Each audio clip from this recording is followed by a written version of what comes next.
What's happening, snake fans? It's Monday morning here, and I'm about to head into my snake room. I'm here at my RX Muscle Studios, and I want to just, tell you guys what I got in store. I have a champagne ball python clutch that I've been dying to see it hatch out and see what I get. I bred it to a banana hypo male, and I want to see a banana hypo champagne, also known as a banana mimosa. I don't know if I'm going to get one. I haven't looked yet. I don't even know if all the eggs hatched or they came out yet. I saw a small pip yesterday when I snuck into my snake room on Sunday, but I really didn't spend too much time, so let's go check it out. Now, I want to just tell you one thing. The champagne gene in ball python breeding is an incomplete dominant. The super form of it, however, is lethal. So you don't want to breed champagne to champagne because the super form doesn't live very long. But the incomplete dominant, the one copy gene of the champagne, is super cool. It's probably the coolest single morph of any other ball python morph out there. Just a regular champagne, to me, is one of the coolest looking ball pythons I've ever seen. And I want to start combining it with some other stuff. I actually bought it, my only female, I should say, I bought, and it actually was pregnant. And it actually produced some babies, and I sold them all. And this is the first time I'm actually breeding it to something that I want. So this female, I gave it a year off, and then this year she bred for me to my banana hypo, and I'm really excited to see what we're going to produce. Once again, I think you guys are going to really like it. The champagne morph kind of takes away a lot of patterns, so I almost equate it to the green morph in Burmese pythons, although that's recessive, but because it kind of erases a lot of pattern, but not all of it. It has a very diffuse pattern. And to me, it's just really cool. And because of that lack of pattern, you can put all kinds of different colors into it. And obviously, banana ball pythons have that purple. And I love the purples. And so to get like a purplish, yellowish looking, ball python with no pattern is just like unreal. So that's what I'm hoping for. I don't know what I'm going to see. Obviously, we're going to go check it out. Also, another thing you want to do, you never want to breed a champagne to a spider. As you know, spiders have a little bit of wobble to them, neurologically speaking. Some people don't deal with the spider morph. I like the spider morph. I'll tell you why. Because they're great eaters and they're great breeders and they look awesome. I don't mind if they wobble a little bit. It doesn't bother me so much. Everyone else has a little bit of problems with that. Just don't breed spider to spider. Don't breed champagne to champagne. Don't breed champagne to spider. And you won't have any problems. You got to know the rules, right? That's all there is to it. And if you know the rules, you can play by those rules and you can produce some cool stuff. Because anything that reduces pattern as much as champagne does, you're going to make some really, really interesting stuff. And I have a lot of good ideas for the future. I have just not to let the cat out of the bag, but I'm raising up a champagne head clown. And I don't know if you guys have seen the champagne clowns. They're awesome. They're awesome. People have produced them, not a lot, but they're really, really cool looking. So there's a lot of cool things that are out there on the horizon that I want to do, and that keeps me interested in the hobby, and it should keep you interested as well. So let's go into the snake room and see what's going on. We have a very cool clutch here. This was a banana hypo bred to a champagne 50% head hypo. And if we look at the two first babies right here, we see pretty much this one is a champagne for sure. This one is, I believe, a champagne hypo, which would be a mimosa. So they could both be mimosas. They're very light, both of them. This one's a little darker, but you got to remember, the champagne gene itself is very variable. There's a lot of variability. You don't see two that look the same. But if you look at the head, this one's way more diffuse. This one's way darker. I think if that was hypo, it would be lighter. So that's really cool. If you look at the third baby that hatched here, that's definitely what I believe to be a banana hypo champagne. I've been dying to put banana into champagne. I've seen a few other people that did it before. So I really wanted to do it because I really like the way it looks. Probably keep this, I don't know if it's a girl or a boy, but probably keep him, whatever it is. I just love the way that looks. Wow, very clean. And I'm sure once it sheds, we're gonna see some more vibrant colors coming out. Now we still have a couple babies coming out that haven't hatched. What do we have? We have two left. So we'll keep you guys updated on this clutch, probably by tomorrow when the rest come out. All right, here's another exciting clutch I've been waiting for, and we have a lot of babies to go over. This is my Pinstripe Caramel Glow, which is a pinstripe with a caramel albino and hypo gene. We call it the Caramel Glow. And that was bred to a double het caramel glow. So let's see what we got. That means we can get hypos, we can get caramel albinos, we can get caramel glows, we can get all three of those with pinstripe in it, and we can also get normals, which we don't want, which would be, but they would all be, at least be double het for caramel glow. So let's take a look and see what we got. So let's go for the unimpressive right off the bat. This is a regular normal, double het caramel glow. You know, that's a rarity in this litter because we have so many genes at work here, but that's what it is. There is still such thing as normals. Now, let's look at this baby here. This one is what I would probably call a caramel. I don't think it's not caramel glow, but that's the caramel albino gene. Really nice in and of itself. It's another line of T positive. It's probably, I think it was the first line of T positive they identified, the caramel albino. You know, now we got Ultramels, we got Monarchs. There's several lines of these caramel albinos out there now. But you can see the difference. I mean, big difference between the two of those guys. All right, let's grab another one now. This is what I believe to be another caramel. We're getting a lot of caramels here, which I like. I always get more of hypos. Everything is hypo. Let's look at this. This is what I would probably call hypo. Well, it's got a lot of blushing in here. I don't know what this is. This could be a caramel too. I don't know. Doesn't look like that. It looks like it could be, I don't know if that's just a regular hypo. Could just be a hypo. Now let's look at this one. That's your classic hypo right there. Here we have a pinstripe that's possibly caramel pinstripe.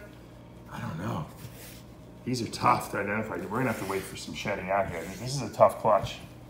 This is a very tough clutch to identify. And these guys do not want to participate. Let's put a couple of these guys back here.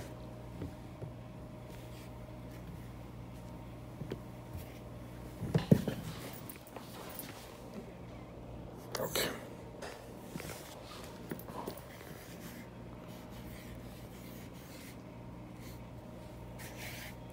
This is the fun thing, identifying snakes. Sometimes you can't tell what you got, you know?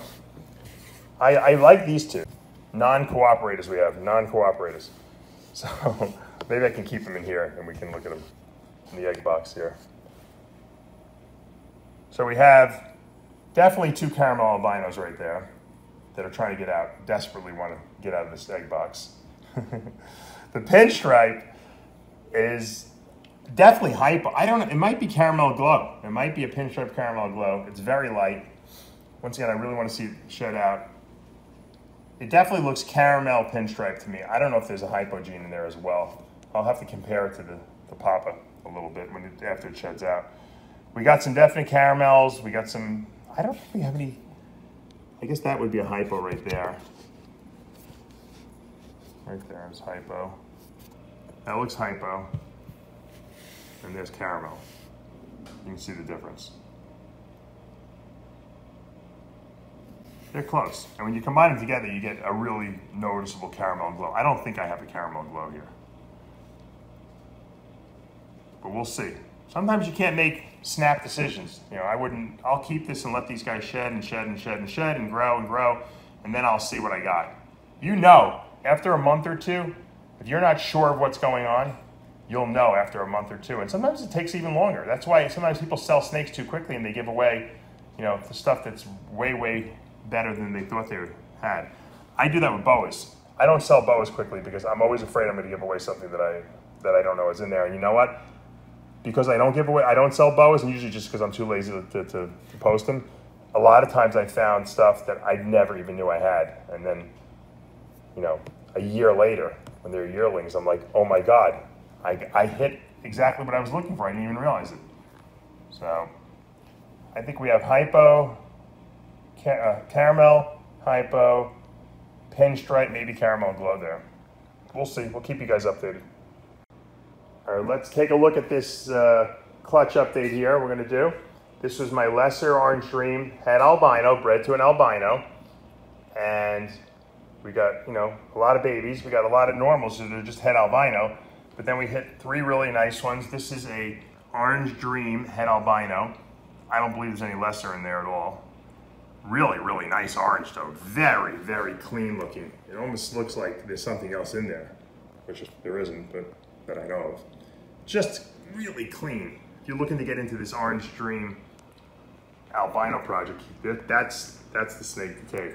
I actually just sold a really nice one this past weekend, but from last year. But now these albinos are what I believe to be albino lessers that are also Orange Dream. Definitely you can see the lesser influence in the pattern there and the striping on the top. This one has it too. This one has it with a lot more orange in it, if you notice, which makes me believe this one's definitely Orange Dream, lesser albino. I believe though this one is also, because it's got some really, if you notice, there's some interesting orange, you know, highlighting here, which would implicate that there's probably Orange Dream in here too. The great thing about Orange Dream is as it gets older, it gets more and more orange. So I'll know after a couple sheds if there's Orange Dream in these. And this one, 100%.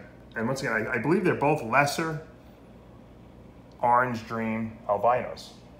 Yeah. Now, I have a bunch of just het albinos here that are not lesser. I don't think, well, we may have an Orange Dream here. Let's take a look. Let's look carefully. I don't know. I don't think so. This could be Orange Dream right here. It's kind of orangey. We'll have to see. Once again, it's a waiting game with Orange Dream. It comes out eventually. Now, people might say, well, you know, I want to get that, but that's expensive. This is not. This for 50 to 100 bucks, you can get, you know, a pair of double het albinos or maybe an Orange Dream het albino, and you can produce your own. And you know what? That day that clutch hatches, and you see that albino pop out, you think you just got a Christmas present. So, you know, everyone starts somewhere. We all started with, you know, regular ball pythons at some point, and then got the het this and het that, and we produced our own. And that's how you build yourself up, especially if you don't have a lot of money, you're young, and you want to get into it. Hey, when you're young, all you got is time on your hands. When you get old, like me and some of these other guys out there, you got to rush a little bit. But you have to be patient. That's the key to success in ball python breeding, or any kind of snake breeding, is patience. I wanted to show you this holdback girl from last year's clutch. This is an albino Orange Dream. She's putting on some really nice eyes. She's a great eater. She, you know, some snakes just eat. She's an eater. And thank God she's a female when she's eating. Now, you could just see how defined and how orange her patterning is, and that's the Orange Dream influence. And she keeps getting more and more bright as she ages, and that's pretty consistent with what Orange Dream does. You know, Ozzy always said it. Orange Dream gets better with age. It's one of the few morphs in ball python breeding that do that. So hopefully, in another year or so, she'll be ready to breed and produce some babies, and hopefully I'll have a really nice male. Hopefully one of those, I haven't sexed him yet, hopefully one of those albino lesser Orange Dreams are males, could breed back to this girl here, and we can produce maybe some super Orange Dream lesser albinos. Now that would be cool. Who knows what those would look like, right? Crazy. Good project. Love it. Once again, all about patience. All right, it's a beautiful rainy day out here in Florida. I figured I'd bring my super hypo, or also known as ivory, granite Burmese python baby out here. A lot of people have been asking me about these super hypos. I have 4 of them actually for sale. They're all males. If you guys are interested, and you want a white, beautiful snake, and the male Burms don't get as big as the female, so, that's a great pet. I mean, who doesn't want a white Burm? Look at that. He is really, really, really mellow, too. I've been holding him for about a half hour now. He's great. He's got some awesome looking patterning. He's all purple looking now. He's going to be, white with a little bit of yellow, patterning on there. He obviously has the granite gene. I don't know if you can actually see the granite, if it comes out a little bit. And he's also 66% het albino and 66% het green. So this guy's just super cool. I love him. And he's liking the rain. He's getting rained on out here, just like we're getting rained on as I'm filming this. But he's, once again, I've been holding him. He's just mellow. The other ones are like really like a little bit bitey, just because, you know, all baby Burms are usually. But this guy is just awesome. I'm actually thinking about keeping him. If he was a female, I probably would have kept him. But I might just keep him as a pet. He's awesome. He looks so good. Like I said, nothing better than a white-looking Burm. They're just really, really cool looking. All right, guys, that's going to wrap things up for today here, Monday morning in the snake room. I got my albino orange dream here, helping us take it out. Hopefully you guys enjoyed looking at all the clutches that we're hatching out, all the potential future projects that are coming out here. And you know what? I hope you guys are having a happy Monday, because Mondays can sometimes be a little bland, but you know what? When you have great looking snakes and you go into your snake room, everything else in life just seems just a little bit better. All right, guys. I don't even know, we should try to have a naming contest. Maybe you guys can come up with a name for Orange Dream, albino girl here, maybe redhead or something like that. I don't know.